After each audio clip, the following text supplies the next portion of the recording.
یمن کا ایک قبیلہ تھا بنو کلب. اس قبیلے کے ایک شخص تھے حارثہ نام, ان کی بیوی سعدہ. ایک چھوٹا سا واقعہ بتا رہا ہوں. حارثہ اور سعدہ چھوٹا سا خاندان تھا, 3 بچے تھے.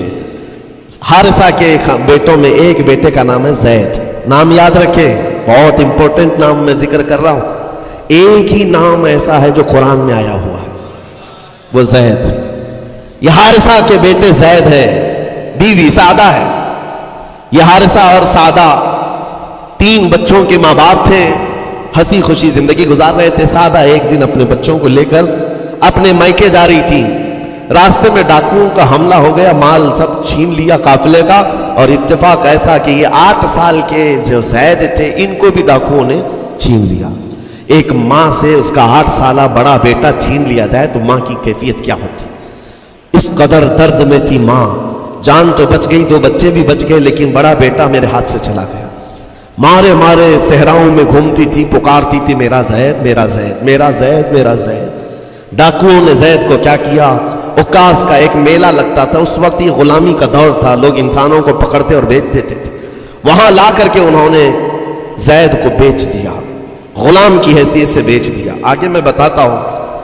یہاں سعدہ کا حال بے حال تھا. واپس گھر آئی تو باپ اپنے شوہر سے کہا, اور شوہر کا حال تو ایسا تھا کہ وہ زید کو اپنی آنکھوں کا نور, اپنے آنکھوں کا سرور سمجھتا. اور اس قدر پیار و محبت والا باپ مارے مارے گھومتا رہا گلیوں میں. اور ان کا لکھا ہوا ایک اشعار کا منظوم ترانہ ہے جو اپنے بیٹے کی جدائی میں لکھا. اپنے دشمن بھی وہ ترانہ سنتے تو رو پڑتے تھے. ایک باپ کا درد اپنے بیٹے کی جدائی, بہت روتے تھے بہت. ماں بھی دن رات روتی, باپ بھی پہاڑوں پر چڑھ جاتے اور وہاں سے صدا لگاتے, اے آسمان اگر تو نے زید کو دیکھا ہے تو میرے حوالے کر دے. زمین کے چپے کہیں اگر زید میرا زندہ ہے تو مجھے وہاں تک لے چل. یہ اشعار میں گنگناتے تھے, روتے تھے. اور زید کا کیا ہوا, عکاظ کے میلے میں بیچ دیا گیا. خریدا کون, حکیم بن حزام, جو حضرت خدیجہ رضی اللہ تعالیٰ عنہ کے بھائی لگتے تھے. یہ لے کر کے آئے اور حضرت خدیجہ رضی اللہ تعالیٰ عنہ اس وقت مکہ میں اور حضور پاک صلی اللہ علیہ وسلم کے نکاح میں. تو حضرت خدیجہ کے پاس یہ زید آ گیا, بھائی نے گفٹ کے طور پر دے دیا. حضرت خدیجہ کے گھر میں یہ زید جب آئے, اس وقت ان کی عمر یعنی 10-12 سال کے آس پاس رہی ہوگی. اور یہ ایسا لڑکا جو چھوٹی سی عمر کا, ادب اتنا تھا کہ ہر ایک کا ادب کرتا, بڑے اچھے خاندان سے تعلق رکھنے والا. ہوا کیا, ایک دن آفتاب رسالت, ماہتاب رسالت رسول پاک صلی اللہ علیہ وسلم کی نظر پڑی. دیکھا اخلاق و کردار میں کامل بچہ ہے, اور ایک ہی نظر میں بھاگ گیا. پوچھا حضرت خدیجہ سے, کہا کہ یہ غلام عکاظ کے میلے میں بیچا گیا ہے. حضور نے فرمایا یہ میرے حوالے کر دو, میرے حوالے کر دو. حضور نے جس کو پسند کر لیا ہو, حضور نے جس پر نگاہ رکھی ہو. اب وہ زید خوشی خوشی حضور کے پاس آئے. نبی پاک صلی اللہ تعالیٰ علیہ وسلم ان کے اخلاق سے بڑے خوش تھے, اور اس کے بعد محبت بھی ایسی تھی, ایسی شفقت تھی کہ زید کو نہ باپ کی خبر تھی نہ ماں کی خبر تھی. جو کچھ تھا وہ رسول اللہ کے پاس تھا. حضور پاک صلی اللہ تعالیٰ علیہ وسلم کی تربیت میں دن گزرتے گئے, بڑے ہو گئے, یہاں تک کہ 16 سال کی عمر تھی. ایک دن حج کے موسم میں یمن کا بنو کلب خاندان آیا ہوا تھا, اور وہاں حج کے دوران وہ لوگ زید کے باپ حارثہ کے لکھے ہوئے اشعار پڑھ رہے تھے اور لوگوں کو رلا رہے تھے. ایک ہمارے قبیلے میں باپ ہے جو بچھڑے ہوئے بچے کی یاد میں روز روتا ہے, اس کے اشعار کو سنو. لوگ سن کر کے رو رہے تھے, یمن کا کوئی ایسا باپ ہے جو یوسف گمگشتہ کی خبر میں رویا کرتا ہے. یہ لوگوں کی بھیڑ لگی تھی, اسی کے سامنے سے زید کا گزر بھی ہو رہا تھا. بنو کلب کے لوگوں نے زید کو دیکھا, پہچان لیا, یہی تو وہ بچہ ہے جس کی یاد میں اس کا باپ روتا ہے. اور اس کو بلایا اور کہا تیرا نام, کہا زید. باپ کا نام حارثہ, کہا یہی تو ہے جس کے غم میں پورے اشعار پڑے جا رہے یمن میں. زید سے کہا تجھے پتہ ہے تیرے باپ کا رو رو کر کے کیا حال ہو گیا؟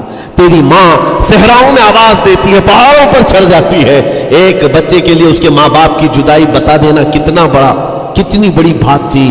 میرے عزیزوں, سالوں کی یہ گم گشتہ خبر پھر سے واپس مل گئی ہے. زید نے کیا کہا کہ اب میرے ماں باپ سے جا کر کہہ دیں کہ رونا دھونا بند کریں, اونٹوں کی طرح ادھر ادھر بھٹکنا بند کریں, انہیں میرا سلام پہنچائیں اور کہیں انہوں نے جہاں مجھے دیکھنا تھا اس سے بہتر جگہ میں ہوں.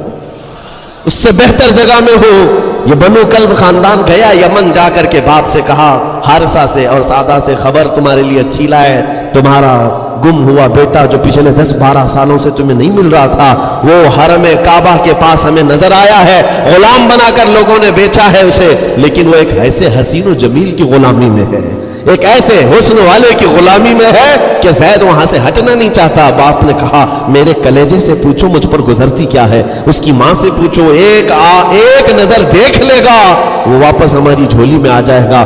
دوڑتے دوڑتے یمن سے گھنٹوں یعنی جو مہینوں کا سفر تھا دنوں میں طے کر کے پہنچے. مکہ آئے، جیسی آئے تو رسول پاک صلی اللہ علیہ وسلم کو ڈھونڈا. حضور پاک مل گئے تو دھاڑے مار مار کر باپ رونے لگا اور کہا کہ اے محمد صلی اللہ علیہ وسلم، ہم نے آپ کے متعلق سنا ہے کہ یتیموں کے والی ہیں، آپ کا دل بہت بڑا ہے، مجھ باپ کے اوپر رحم کیجئے، برسوں سے اپنے بچے کے لیے ترس رہا ہے، میں اور میری بیوی تڑپتے ہیں، صحراؤں میں آواز دیتے ہیں. حضور نے پوچھا ہوا کیا ہے تمہارے ساتھ؟ کہا ہمارا بیٹا گم ہو گیا تھا، برسوں ہو گئے تھے، لیکن سنا ہے وہ یہاں رہتا ہے. حضور نے پوچھا کیا نام ہے اس کا؟ کہا زید اس کا نام ہے، میرا نام حارثہ ہے. حضور پاک صلی اللہ علیہ وسلم کے محبوب زید کے بارے میں پوچھ لیا. حضور جس سے خود محبت کرتے ہو، حضور جس سے محبت کرتے ہو، باپ نے پوچھ لیا. حضور نے فرمایا کہ ٹھیک ہے، میں ایک باپ کے کلیجے سے اس کے بیٹے کو الگ نہیں کر سکتا، ماں سے اس کے بیٹے کو جدا نہیں کر سکتا، لیکن بات اتنی ہے کہ زید کو بلایا جائے، فیصلہ اس کے ہاتھ میں ہے، فیصلہ اس کے ہاتھ میں ہے. میں زید کو بلاتا ہوں. غلام تھے اس وقت، حضرت زید کو بلایا گیا اور اس وقت بھری جوانی والا زید ہے. جیسی ہی آئے پہلی نظر باپ کو دیکھا، ماں کو دیکھا، ماں باپ تو چیخ پڑے ہمارا زید مل گیا، ہمارا زید مل گیا. لیکن کمال کی بات میں دیکھتا ہوں ایسی دیوانگی پوری دنیا میں نہیں. زید نے دیکھا اپنے ماں اور باپ کو، لیکن اسی وقت اپنی آنکھیں جھکا لی اور حضور کی طرف کر لیا. کہا نہ، ادھر پہلے حضور پاک صلی اللہ علیہ وسلم کی طرف. حضور نے دیکھا کہ زید ماں باپ کی طرف دیکھ نہیں رہے ہو، جو رو رو کر کے برا حال کر چکے ہو. حضور نے زید سے کہا پہچانتے ہو؟ کہا ہاں حضور یہ میرے باپ ہیں اور یہ میری ماں ہے، یہ میرے چچا ہے. حضور نے فرمایا پھر ملتے کیوں نہیں ہو؟ کہا سرکار اگر اجازت ہو تو ملوں گا، برسوں کا بچھڑا ہوا جوان ہے، آپ اجازت دو تو میں ملوں گا. نبی پاک صلی اللہ علیہ وسلم نے فرمایا جاؤ تمہیں اجازت ہے. جیسی گئے اس منظر کو جو بیان کیا گیا ہے میرے عزیزوں، ہم پڑھتے ہیں تو آنکھیں بھیگ جاتی ہیں.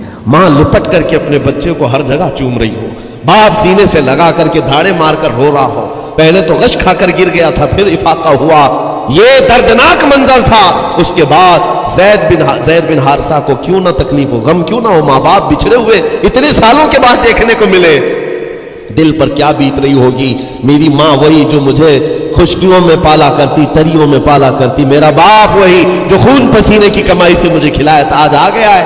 حضور پاک صلی اللہ علیہ وسلم نے کہا زید یہ جو جذباتی منظر ہے اس کو ختم کر کے اب اعلان کر دو کہ تمہاری ماں آئی ہے تمہیں یمن سے لینے کے لیے، تمہارا باپ آیا ہے، تمہارا چچا آیا ہے تمہیں یمن سے لینے کے لیے، میں نے فیصلہ تمہارے حوالے کر دیا ہے، میں اپنے غلامی سے تم کو آزاد کر دیتا ہوں. تم بغیر کوئی فدیہ لیے ہوئے، بغیر کوئی پیسہ لیے ہوئے، اس وقت اپنے غلام کو کوئی چھوڑتا نہیں تھا، لیکن تمہاری ماں کا درد دیکھا نہیں جا رہا، میں آزاد کر دوں گا بغیر کسی فدیہ کے، تو اپنی ماں اور اپنے باپ کے پاس جا سکتا ہے. اتنا حضور کا فرمان. آزاد کر دینا مکہ میں آسان نہیں تھا. بیٹے کو آزاد کیا حضور پاک صلی اللہ علیہ وسلم نے، تب جانتے ہو وہ کمال کا بیٹا ہے زید بن حارثہ. اسی وقت اپنی ماں کو دیکھتے ہیں، باپ کو دیکھتے ہیں، چچا کو دیکھتے ہیں، اور اس کے بعد مکہ والے یہ منظر دیکھنے کے لیے جمع تھے. مخاطب ہو کر کے کہتے ہیں اے سارے مکہ والوں گواہ ہو جاؤ، میں اپنی زندگی حضور محمد مصطفیٰ کے لیے وقف کر دیا ہے، میں نے محمد عربی صلی اللہ علیہ وسلم کے لیے زندگی وقف کر دی ہے. نہ مجھے یمن جانا ہے، نہ مجھے بنو کلب جانا ہے. ماں اور باپ دیکھتے رہ گئے. باپ نے پوچھا زید آزاد کیا گیا ہے اور آزادی کی زندگی کو چھوڑ کر تو غلامی کی زندگی کو قبول کر رہا ہے؟ زید بن حارثہ نے اس وقت تاریخی جملہ کہا تھا، کہا بابا آپ نے جتنی شفقت کی ہوگی یا 1000 ماں باپ مل کر اپنے بیٹوں پر جتنی شفقت نہیں کیے ہوں گے، اس سے زیادہ شفقت محمد رسول اللہ نے کیا. میں ہزار آزادیوں پر اس ایک غلامی کو، میں ہزار آزادیوں کو قربان کرتا ہوں اس ایک غلامی پر، میرے لیے زندگی بھر یہ غلامی کافی ہے۔ اتنا کہا تھا میرے آقا صلی اللہ علیہ وسلم نے، اپنے باہوں کو پھیلا دیا، سینے سے لگایا اور زید بن حارثہ کو لے کر خانہ کعبہ کے پاس آئے۔ میرے عزیزو، ان کا حال بھی ایسا ہے کہ اگر کوئی ٹوٹ کر چاہتا ہے تو یہ نہیں ہے کہ تو چاہ رہا ہے، بلکہ ان کا حال یہ ہے اتنا دیا سرکار نے مجھ کو جتنی میری اوقات نہیں، یہ تو ان کا کرم ہے، ورنہ مجھ میں تو ایسی بات نہیں۔ آتا ہے فقیروں پہ انہیں پیار کچھ ایسا، خود بھیک دے اور خود کہے منگتے کا بھلا ہو۔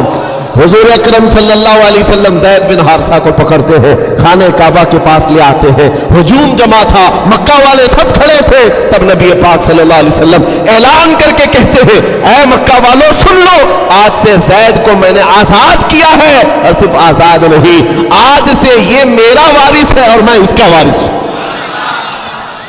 یہ میرا بیٹا ہے۔ حضور نے تنہا ایک ہی صحابی کے لیے کہا یہ میرا بیٹا ہے، اور اس کے بعد زید بن حارثہ کو لوگ جو مکہ میں پکارتے تھے زید بن محمد کہتے تھے، محمد کا بیٹا زید، رسول پاک صلی اللہ علیہ وسلم کے بیٹا ہونے کا شرف پایا ہے۔ میرے عزیزو، یہ جنہوں نے حضور صلی اللہ تعالیٰ علیہ وسلم کے دربار کا ایک بار مزہ چکھ لیا تو وہ پھر یوں ہی کہتا ہے پھر کے گلی گلی تباہ، ٹھوکریں سب کی کھائی کیوں، دل کو جو عقل دے خدا تیری گلی سے جائے کیوں۔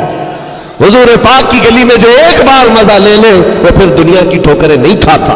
اسی لیے آج تم سب کے لیے میرے عزیزو ایک ہی فرمان میرے آقا صلی اللہ تعالیٰ علیہ وسلم کا سنا کر رخصت ہوتا ہوں۔ ایمان کی حلاوت اس کو ملتی ہے جو اپنی زندگی میں سب سے زیادہ اللہ اور اس کے رسول سے محبت کرتا ہے، اللہ اس کے رسول سے محبت کرتا ہے، اور دوسری چیز یہ بھی ہے کفر میں جانے کو ایسا ناپسند کرتا ہو جیسے آگ میں ہاتھ ڈالنے کو ناپسند کرتا ہے۔ کفار و مشرکین کے میلے آج لگ رہے ہوں گے، لیکن تمہارا امتحان ہوگا، 31 نائٹ آنے والی ہے، یہ آزمائش کی رات ہے، لوگوں کو دیکھا جائے گا کہ تم کون سی عیاشیوں میں جاؤ گے، تم اس رات کو کیا دنیا داروں کو دیکھ کر ان کے پیچھے بھاگ جاؤ گے۔ ایک بات یاد رکھو، شیروں کو جس کام کے لیے پیدا کیا گیا اسی کام پہ رہنا چاہیے، اور شیر اگر اپنا کام بھول جاتا ہے تو کتے اس کے اوپر لگ جاتے ہیں۔ تمہارا کام کتوں کی طرح بھونکنا نہیں ہے، تمہارا کام شیروں کی طرح دھارنا۔ میرے عزیز محمد عربی صلی اللہ علیہ وسلم کے وہ شیر جو گٹر اور نالی کے لیے نہیں پیدا کیے گئے، اعلیٰ اخلاق و کردار کے لیے پیدا کیے۔ تم امت محمدیہ خیر امت ہو، شراب پینے کے لیے نہیں، جوا کھیلنے کے لیے نہیں، تاش کے پتوں پر مال اڑانے کے لیے نہیں، غلط نگاہوں کو پھیلانے کے لیے نہیں، آوارہ گردی کے لیے نہیں پیدا کیے گئے۔ تمہاری نسبت رسول اللہ سے ہے، اتنی بات یاد رکھو، اللہ نے مجھے خیر امت کہا ہے۔